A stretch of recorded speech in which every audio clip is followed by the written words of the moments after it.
Hi guys, I'm Mike and this is F1 Fanatics.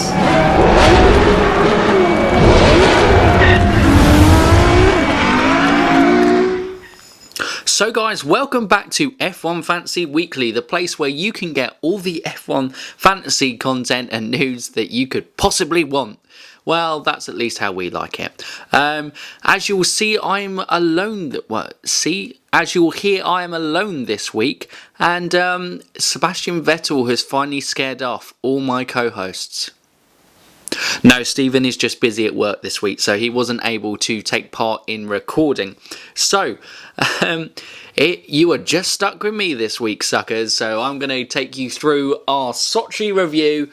And I'm going to take you through the top 5 drivers, the top 5 constructors, those drivers who you don't wish were in your team this week, and then give a rundown of the F1 Fanatics Fan League as well for you guys. Of course, and always rounding off with our classic Kimi moment of the week. But first, guys, before we get into all of that, we are going to go through what F1 Fantasy actually is. So obviously the more popular game and probably more well known to people if you like playing fantasy sport related games is football fantasy. And basically in that you have 100 million budget, you pick your 11 players plus a bench, 3 outfield players for the bench and a goalkeeper, and you score points in a weekend and compete against other people. Well, F1 Fantasy is very similar to that in terms of you pick 5 drivers and a constructor from your 100 million budget, and all the points you gather up over the weekend are kind of put together, and you then compete against your friends in like the F1 Fantasy League, or you compete against kind of other people in the world for kind of top prizes and there. But yeah, guys, that is the F1 Fantasy game. But for now, let's review that Sochi race weekend and take you through the top 5 scorers from last weekend's race. So guys, coming in P1 in the race and also P1 in F1 Fantasy, and that is Lewis Hamilton. Obviously a fortuitous victory with the virtual safety car, allowing the Mercedes to both get a free pit stop in, and then Charles Leclerc also taking a pit stop, and then both defending off him well for the rest of the race to finish a Mercedes 1-2. Lewis Hamilton, if you had backed him in your team, was an absolutely great points return this week. He is the most expensive driver, but this week with 50 points total, he has certainly helped you out massively in that aspect. Coming in P2 position, and he actually finished in P3 in the race, and that was Charles Leclerc. Now he was on for streaks this week, which meant that he has scored 45 points this weekend. I had wanted to switch in Charles Leclerc this weekend for Max Verstappen, who scored 38 points, but it forgot to save. So that is a lesson for all you F1 Fantasy players. Make sure you save your team so that your changes do go through and you don't feel kind of frustrated like me, losing out on 7 points. But yes, not necessarily one of Charles Leclerc's best races, but a very good points return, only 5 points off leader Lewis Hamilton, and a fraction of the price as well. A very good fantasy pick this week. Coming in at P3, we have Valtteri Bottas, Lewis Hamilton's Mercedes teammate, and he scored 42 points this weekend. And I believe he also picked up streak points. I believe his original score was 32, and then you add the streak bonus, and he scores you 42. So that is another fantastic point return, especially as Bottas is, I believe, still 21 mil. So he is a very good player to have in your team. He's been a very solid pick to have in your team all year because of the points that he gets and what Mercedes gets as well. But yeah, Valtteri Bottas, 42 points this week, another great pick there. And then we have Max Verstappen coming in at P4 in the fantasy rankings, and he scored you 38 points this week. Like I said, I had him this week, frustratingly more expensive than Charles Leclerc. Didn't save the changes it made when I got there, and he scored 7 points less than Charles Leclerc. But 38 points is still a good return, but in terms of value for money, more expensive than both Bottas and Leclerc.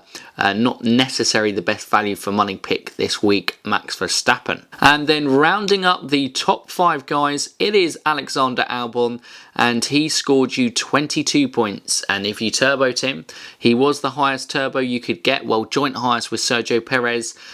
So he would have scored you 44 points if you turboed Alexander Albon. So he again is proving a really solid pick, and if you got him over the summer break when he was just 7.6 mil, he is an absolute bargain for the amount of points that Alexander Albon has been picking up since the summer break, especially as you can turbo him. Okay guys, and now heading into our top 5 scoring constructors from the weekends, and it is no real surprise that it is Mercedes with 72 points out on top, and that is a fantastic return and proving again that Mercedes consistently throughout the season have been the best pick to have as your constructor. But obviously you do then have to sacrifice in other places in your team if you have gone for Mercedes. So it's all a balancing act with your team. In second place was Red Bull, and they were on a streak this week. They might have actually been a better pick for you because they scored 7 points less than Mercedes in the end, which was 65 points. God, get it out there. Cool.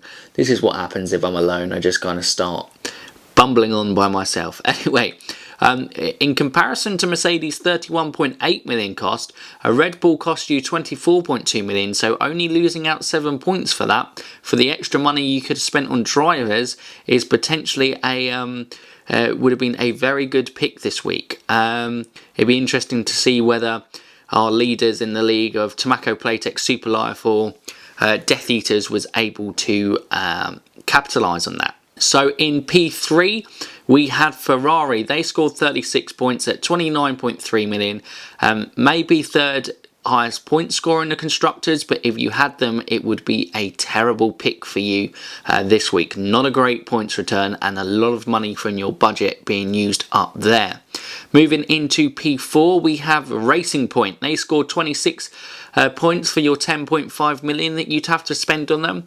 So I think at this stage, if you're picking any constructors outside of Mercedes, Red Bull and Ferrari, I think you are just picking those constructors because you have a bit of favourable attitude towards those teams. But yeah, not a great points return, but it does free up a lot of budget for you to use on drivers. So yeah, it really is dependent on where you want to spend your money. But not a bad return for Racing Point of 26, considering it's a midfield team. McLaren scored 24, and probably the better bet from Racing Point, because they only cost you 8.1 million. And yes, a solid return, but obviously a massive points deficit between McLaren and Mercedes in first place, and even McLaren and Red Bull in second place as well. So yeah, guys, those are your top scoring constructors. Moving on now to the weakest links of the week, and it made it quite easy this week because there were 5 DNFs, so that meant that there were 5 drivers who scored minus points this week. So your minus points and drivers to avoid this week were Roman Grosjean. Oh, poor Roman. He has not been a great pick. If there were any Roman fans out there who stayed loyal to me, I respect you. But in terms of F1 Fantasy, terrible. Danny Rick, I know Stephen Turbo Daniel Ricciardo this week, scoring minus 11 points, so he got a minus 22. He probably would have been favourite for a lot of people, but being involved in that first incident and then being forced to retire later on, yeah, really probably cost a few fantasy players out there.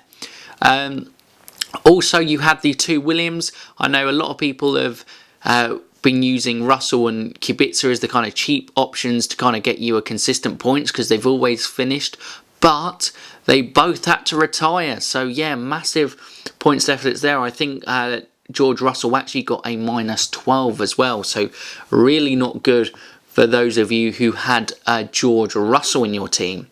And then the last retiree was Sebastian Vettel. He was looking on to having a great points, and you might have been thinking that Sebastian Vettel was back after a Singapore fantastic win out, and it probably looks, if he didn't have the engine failure, that he might have gone on to win this race as well. But alas, not the case for Sebastian Vettel, and he was your final minus points scoring for the weekend. So poor Sebastian there.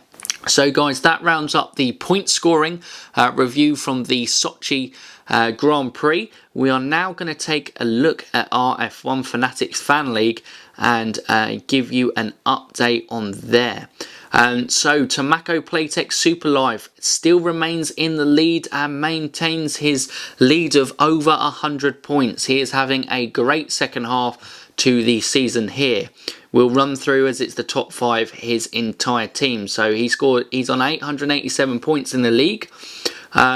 He scored 233 points this week, with Charles Leclerc scoring him 45, Lando Norris 9 points, Verstappen 38 points, his turbo driver Alex Albon 44, Valtteri Bottas 42 points, and the Red Bull as his constructor, scoring him a solid 65 points. So obviously he picked up the streak bonuses of Bottas, Red Bull and Charles Leclerc this week.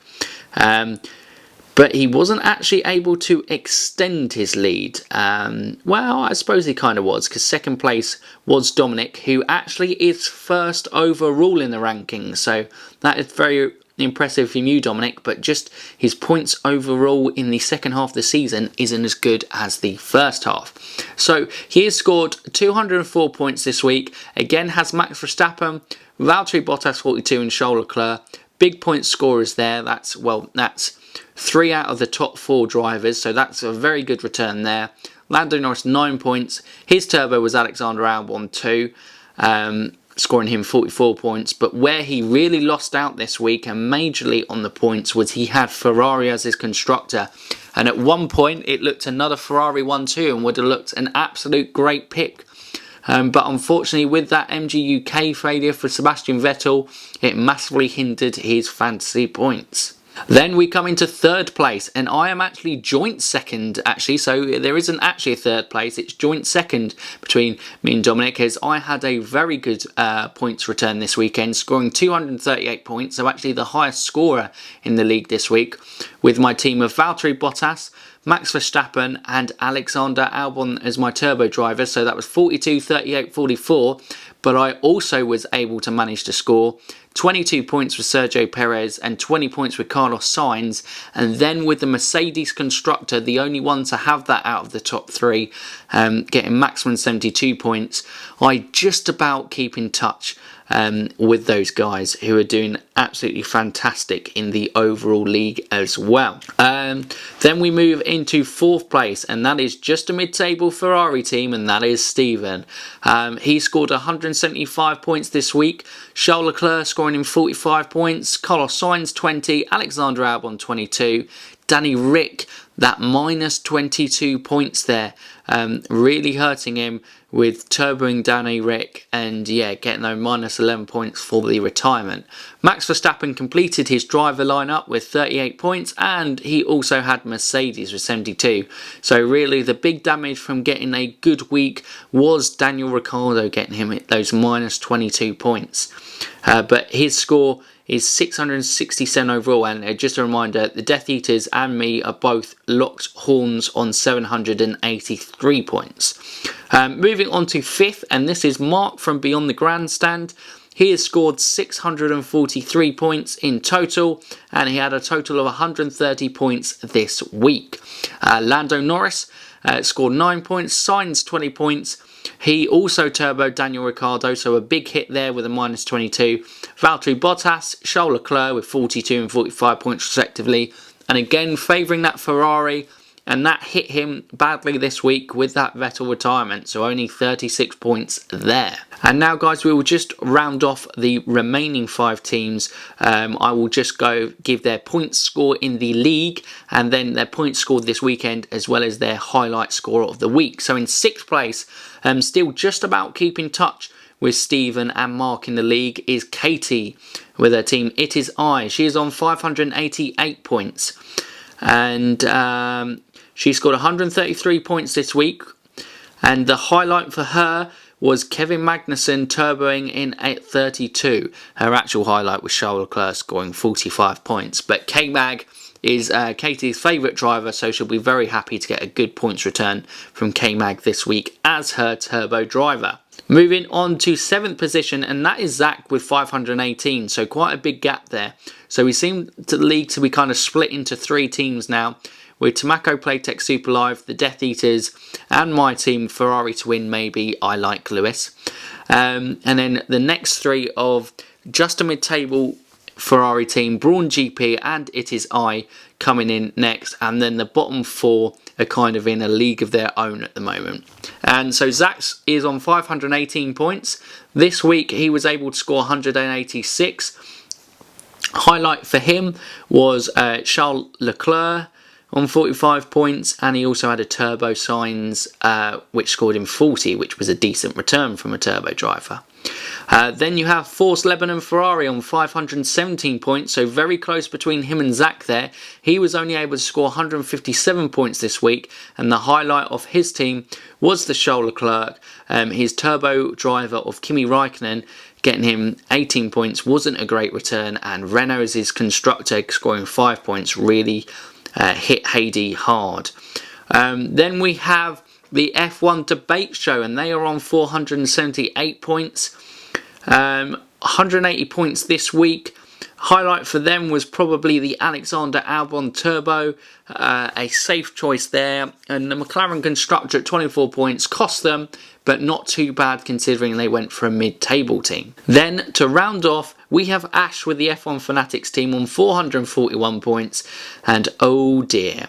Carlos Sainz Turbo wasn't bad with 40 points, but the big hit here was George Russell on minus 12 points. He did get the 65 points with the Red Bull Constructor there, but still kind of drifting away at the bottom of the league. But there you go, guys. That is a roundup of the F1 Fanatics Fan League. I will leave up on the screen the league code for you guys to join. Yeah, so you can keep the league, and if you have a fantasy team already and you've been playing the season, it will just include your points from the second half of the season, which is when we start this league, and you can see where you place in our league, and we will obviously give you a shout out when we go our run through of the league. But yeah, guys, hope you enjoyed that section of things. And to round off, we have our Kimi moment of the week, and again it was a nightmare moment for Kimi, and no necessarily comedic moments, but just a poor start in terms of Kimi Raikkonen full start. From the second half of the season, he described it himself, it's been a nightmare. It has not been great for the experienced Finnish driver. And Giovinazzi's been outscoring him, both in fantasy and in real life, and outperforming him. So he will certainly be looking to correct those things in Suzuka. So not necessarily the best Kimi moment this week, but there it is, our Kimi moment of the week. Guys, if you liked the video, don't forget to give it a thumbs up. That is us round up. We will be back next week to be previewing and looking ahead to Suzuka. Stephen will be back next week, and so if you have not liked it just being me, you will have the double act back coming back next week. So I hope you guys look forward and enjoy that. Get involved in the comments. Let us know how you've been doing, how you're happy with there. If you're involved in the league, let us know how you thought of your performance this week. If you just want to share your fantasy team with us, also that is great. We'd love to hear from you, and we'd love for you to join the league. And guys, if you are new around here, don't forget you can subscribe to the channel to get more content just like this. Click that bell notification and you can keep up to date with all our latest content. But for now, guys, you F1 fans, remember, keep racing.